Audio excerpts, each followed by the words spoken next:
Pemirsa, Presiden Joko Widodo mengundang sejumlah pemilik penggilingan padi dan pedagang beras ke Istana Negara untuk makan siang bersama Senin kemarin. Pertemuan ini dilakukan untuk membahas masalah kemandirian pangan.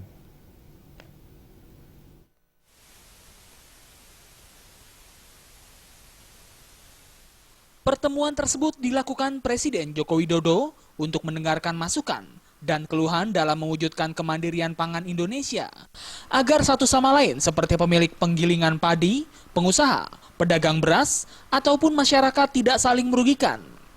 Dalam sambutannya di hadapan sejumlah pemilik penggilingan padi dan pengusaha atau pedagang beras itu, Senin siang Presiden Joko Widodo mengatakan saat ini Indonesia sedang menuju ke arah kemandirian pangan seiring meningkatnya produktivitas pertanian, pembukaan sawah baru, serta makin bersinerginya antara kalangan petani, pemerintah, pengusaha, dan perguruan tinggi. Selain itu, Presiden meminta para pemilik penggilingan padi dan pengusaha atau pedagang beras untuk mendukung program pemerintah untuk mewujudkan kemandirian pangan.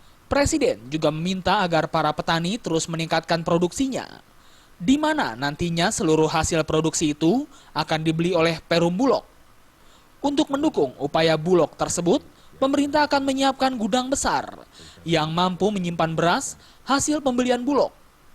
Bahkan gudang itu nantinya bukan hanya untuk menampung beras saja, namun juga dapat digunakan untuk menyimpan bahan pokok lainnya.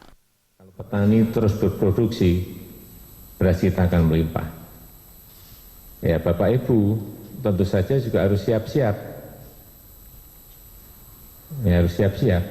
Pada posisi mana nanti? Karena saya juga pengen kita adalah petaninya untung, ya kan?